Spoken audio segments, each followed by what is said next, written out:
4 is one of those games with a lot of replayability value.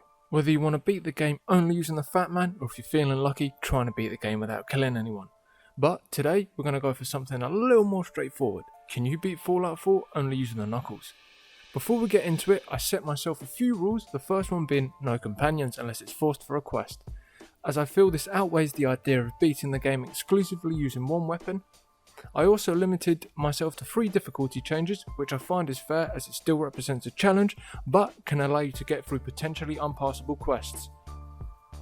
I started by getting a build that focused on melee strength and overall health to give me the best chance of beating the game, focusing special points into strength and endurance, left charisma and intelligence at 1, and threw a few into luck so I could get idiot savant, and put the rest into agility so I was able to VATS my way out of difficult situations and make use of the stealth damage bonuses. Watched the bombs drop, got frozen by Vault-Tec, chilled out for 200 years and escaped. I started by heading straight to Concord and letting Preston kill all the raiders for me so I'd be able to buy some knuckles by looting their gear.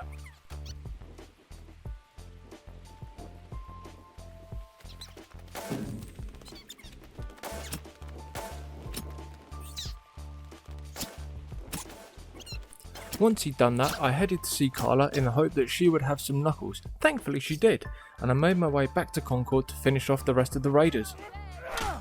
It was at this point I then realised if I was going to help him further, I'm going to be fighting a Deathclaw, and I thought, F that.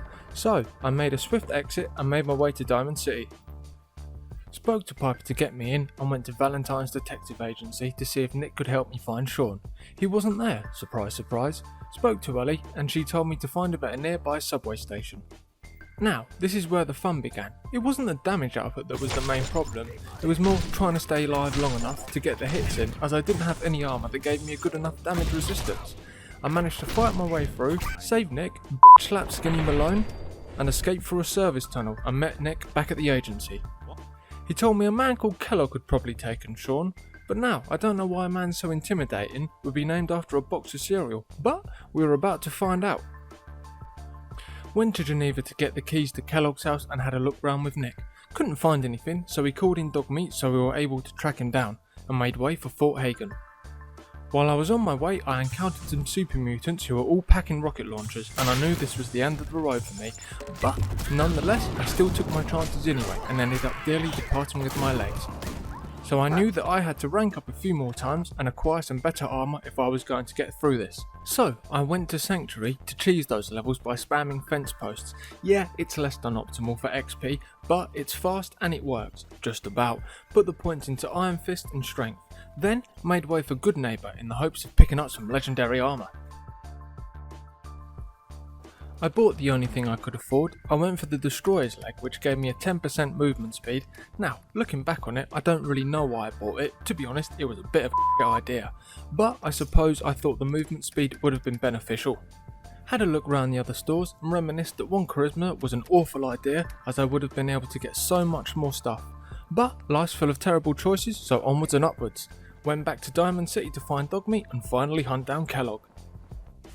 Luckily the mutants weren't there, so I made way for Fort Hagen, got there pretty easily, and once I'd gotten into Fort Hagen, I realised this place was absolutely crawling with synths, and I'm going to be in for a rough time.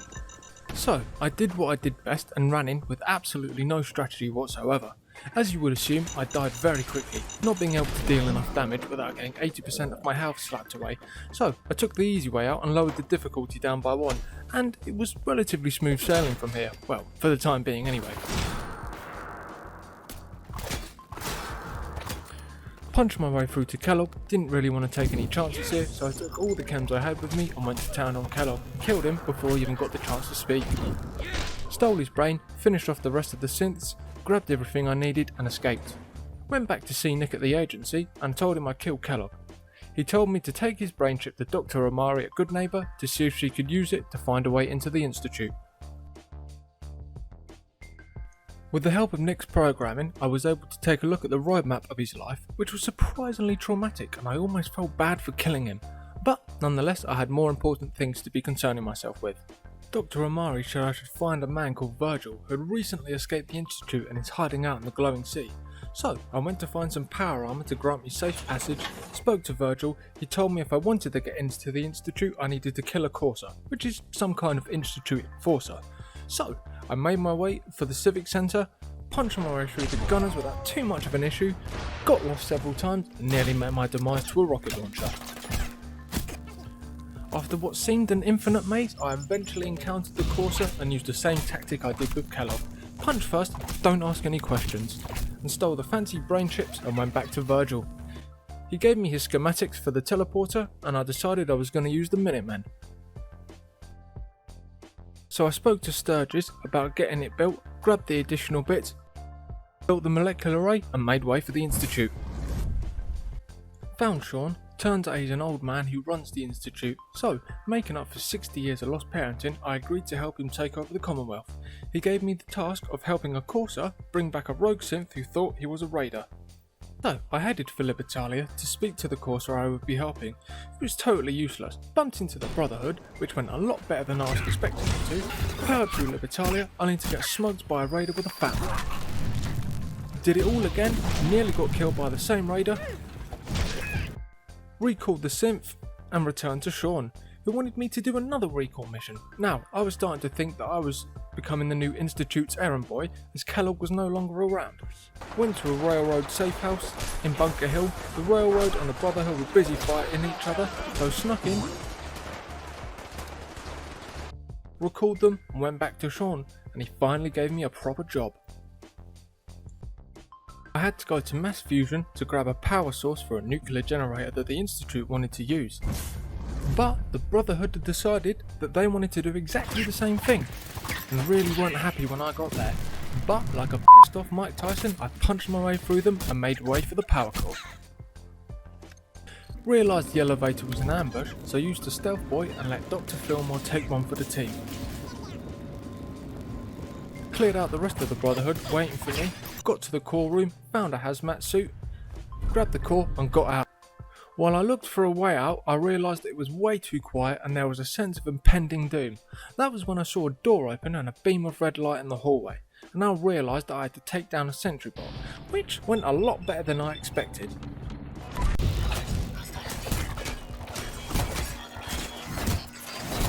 What caught me off guard was getting jumped by two assaultrons, and after getting stuck on a pole I just about managed to survive, and with what little dignity I had left I escaped with Dr. Fillmore.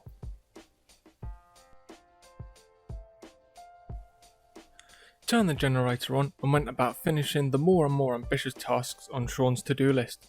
Next was getting rid of the railroad, which seemed easy enough as I was at a point in the game where the Knuckles were doing enough damage and I had enough armour to prevent me from being stuck in low health loops. So the plan was simple. Get rid of Gloria first as she had a minigun, and improvise the rest. What I didn't want to happen was for Desdemona to try and be clever and pick up the minigun.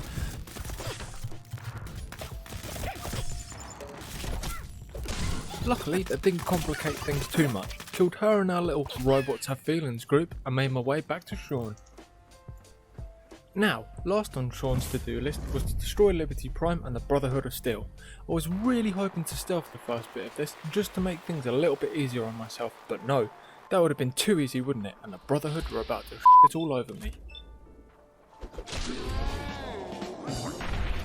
As I watched my health recede faster than my hairline, I destroyed the relay blockers as fast as I could so Sean could send the rest of the boys in to finish off Liberty Prime.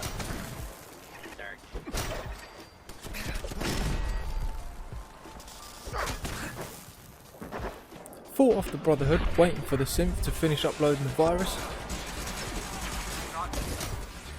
Went into VATS to see who was in the vertibird and caught this absolute cinematic masterpiece.